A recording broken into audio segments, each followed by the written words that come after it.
So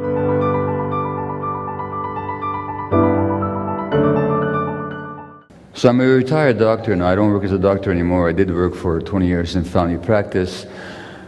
7 years I was coordinator of the palliative care unit looking after terminally ill people in Vancouver Hospital, and for 12 years I worked in Vancouver's downtown east side looking after people with severe addictions to cocaine, to crystal meth, to opiates like heroin, to alcohol, of course.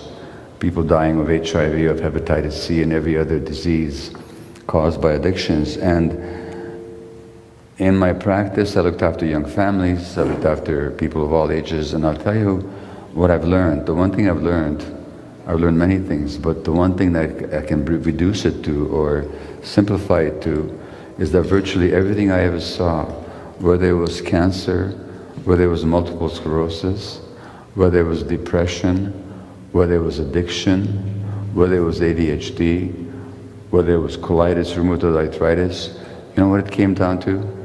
It came down to what happens in people's childhoods. In other words, the major contributor, I don't say the only, but the major contributing factor to the onset of illness, whether it's mental illness, physical illness, whether it's addiction, whether it's behavior problems, what happens to people in the first few years of life.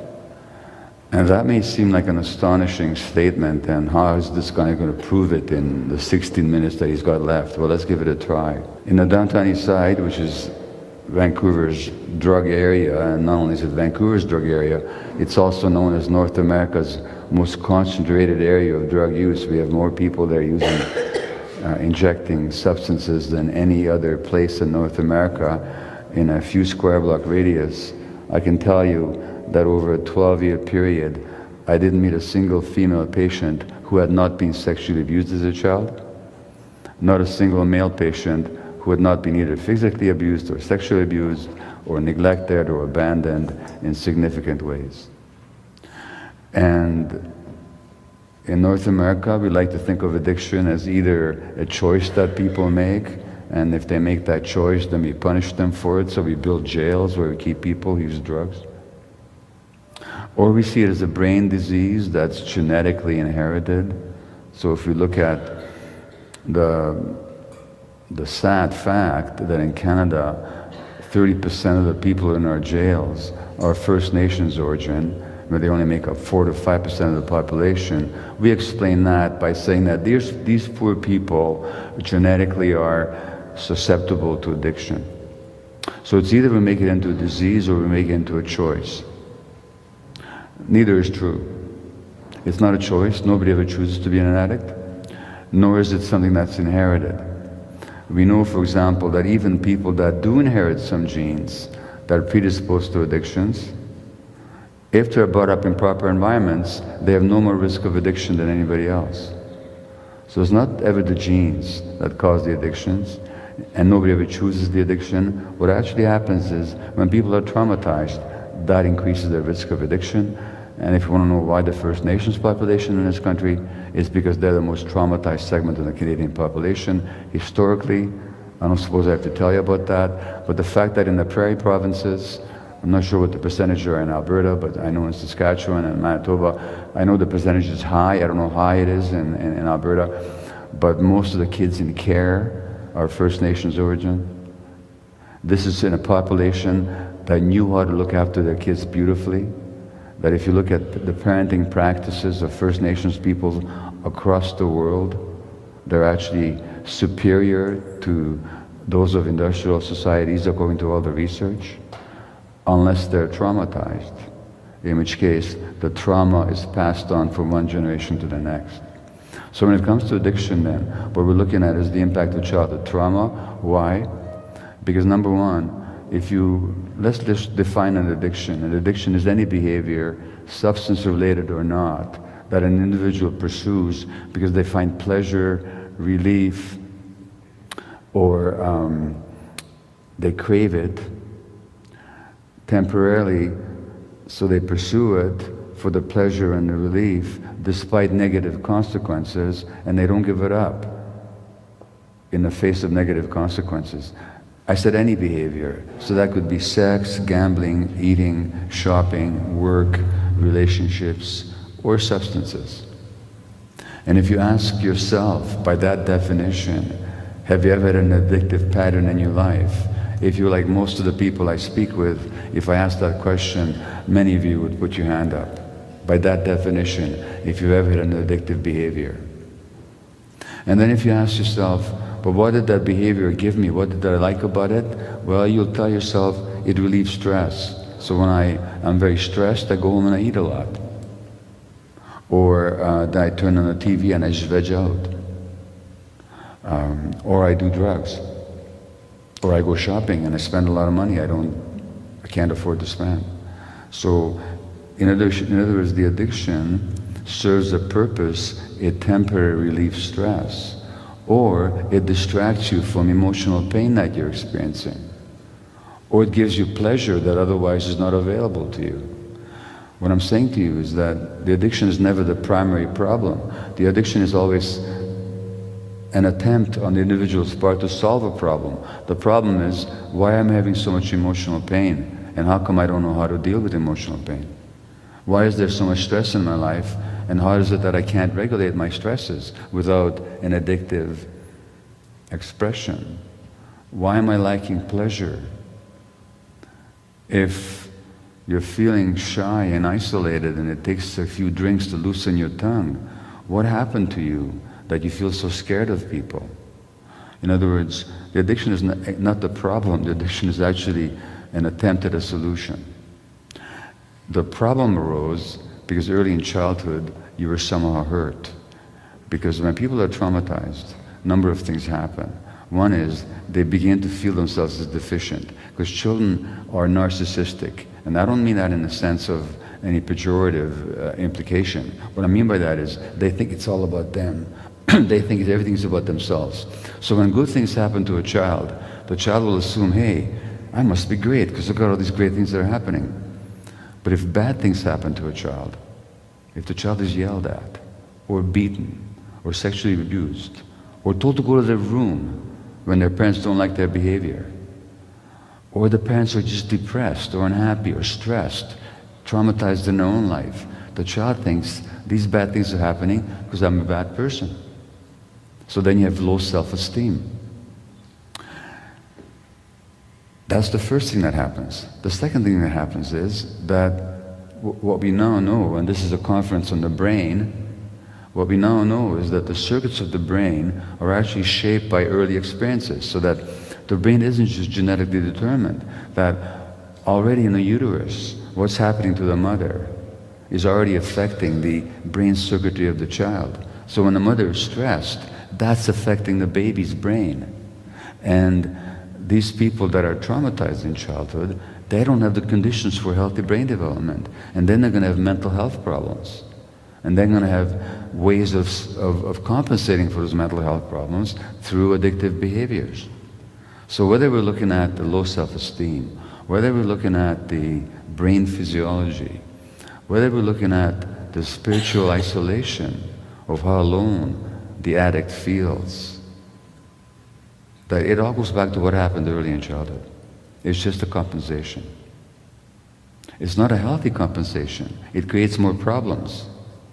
But where did it begin? It began with suffering of the young child. Now, as I said, everything I've seen, whether it was cancer, multiple sclerosis, or mental illness, or addiction, begins with childhood issues. Well, how can cancer begin with childhood issues, you ask yourself? A Canadian study showed that when children are abused, when they grow up to be adults, the risk of cancer goes up nearly 50%. Why? Because the abuse or the trauma creates coping mechanisms. Now, one of the ways that we cope when children are traumatized, one of the ways they cope with it is to soothe themselves, and then that's where addictions come in. But another way to cope would be is if you get the message that you're not good enough, that you are not worthy enough, then you might spend the rest of your life trying to prove that you are. And how do you do that? By being very nice to everybody, by never saying how you feel, because they might not like how you feel. By never expressing healthy anger when somebody's crossing your boundaries. By working too hard to prove that you're worthwhile. That's why I was a workaholic doctor, because I got the message as an infant, as a Jewish infant under the Nazis in the Second World War. I got the message that the world didn't want me, I wasn't good enough. Well, then you spend the rest of your life compensating by taking on too much, and you're stressing yourself. And those stresses have an impact on your physiology. They have an impact on your immune system. They have an impact on your cardiovascular system, on your heart, on your nervous system. They can cause disease. So most diseases that most of my colleagues, the physicians, think they're just random, arbitrary diseases, they're not random or arbitrary at all. They're the result of life-strong stresses that result from a child's attempt to compensate. So typically, people with autoimmune diseases like rheumatoid arthritis or multiple sclerosis or colitis or Crohn's disease, or for that matter, cancer, if you look at their lives, what you notice about them is they've had great difficulty expressing their emotions because in childhood they were forbidden from doing so. So they compensated by suppressing their feelings, and they have great difficulty saying no. So that when people ask them to do things, they automatically say yes, and they'll keep doing things even though they're very stressed by it. And then you end up with the body saying no, because they didn't, in the form of illness. I know this is, I'm not telling you proof, because my time with you tonight is too short, but what I can tell you, that is absolutely scientifically unquestionable, is that you cannot separate the mind from the body. So whatever happens emotionally will actually have an impact on your physiology. Because the brain systems that regulate emotions are part and parcel of the same system that the immune system is a part of, the cardiovascular system is a part of, the nervous system is a part of, and the hormonal apparatus is all part of it as well. So whatever happens emotionally also immediately has an impact physiologically. And that's why you can't separate people's emotional lives from their physiology. You can also not separate people's physiology from their relationships. We know, for example, that children whose parents are stressed are much more likely to have asthma. And so that the more stressed and depressed the parents are, the more medication a child might need for their asthma. And why? Because the child's emotions have an impact on the child's physiology, and a parent's emotional states have an impact on the child's emotions. And if you want to look at it more broadly, what are we talking about? If you're looking at the increasing rate of asthma in North America these days, and allergies of all kinds, or the increasing rate of ADHD and depression and all that amongst kids, what's going on? What's going on is that the parents are getting more stressed, and therefore the kids are getting more stressed, and therefore the kids are getting more sick.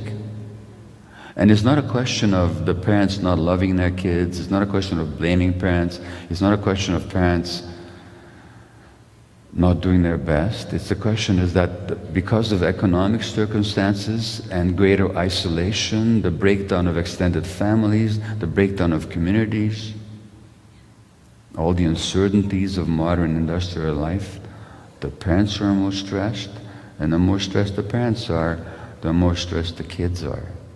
And when the kids are emotionally stressed, that also affects their physiology. Isolation. At the end of life, a number of studies have shown now that when people are emotionally isolated, they're more likely to get sick, and if they get sick, they're more likely to die.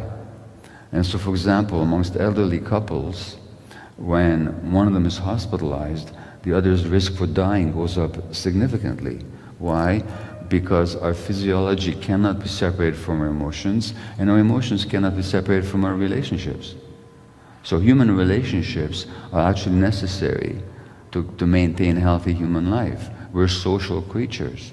It also means that in a society where kids are growing up increasingly without their parents, because their parents are too busy working, they have to, And where children are more and more without that support of the clan and the extended family and the community, you're going to get more people growing up in isolation. And then we try and compensate for that with our cell phones and our internet, which doesn't really do it for us, because for real intimacy, for real contact, you need human connections, not mechanical connections. And so what we're seeing is a whole set of dynamics that leave children more hurt and more isolated. As a result, there are many more problems that they try and compensate for through all kinds of behaviors. And the behaviors that lead to physical illness, like trying to be super nice and trying always to suppress yourself and taking on too much stress, or the behaviors that try to compensate by soothing yourself through addictions, they all come down to what happened earlier in life. And I'm just writing an article right now for the Toronto Star on the recent election. And let me finish with just one final comment. I don't care what you think about Stephen Harper's policies. This is not a political talk. But one thing I can tell you is that so many people felt uncomfortable with him on the emotional level. Why did they feel uncomfortable with him? Because they looked into his eyes, and what did they see? They saw nothing. And people talked about his dead eyes. Now, you know what that tells me? That he was a traumatized person. Because a child's eyes go dead when what they're seeing is too painful. And emotionally, the brain protects the child by shutting down emotionally. And then, when you're hurt emotionally, then one of the ways you compensate is you want to be controlling, and you want to be angry, and you want to be powerful, and you want to close your eyes to human suffering and to human vulnerability, and your eyes go dead. And that's not a deliberate decision. So here's what I'm saying to you. Whether you're looking at politics or health or human behavior, whether you're looking at education, whether you're looking at relationships, because how we programmed as children shows up in our adult relationships. So when I arrive from a speaking trip, and my wife is not there to pick me up at the airport, and I have this pain and I have this anger, you know what that's about?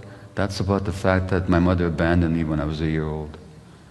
Because to save my life, she gave me to a stranger. That's how it was. And that emotional memory of abandonment is still in here, and it shows up with the trivial trigger of my wife not being there at the airport to pick me up. So, all this stuff can be worked out, but if I can just summarize everything I've tried to tell you, the first few years are so important. And so if you have children, make those 3 or 4 or 5 early years the most important years of your life, to devote them to your children. And if you as an adult are suffering from depression, anxiety, addiction, illness, or whatever, go back to your childhood and find out how you were hurt and heal that hurt, and then you can heal yourself. Thank you.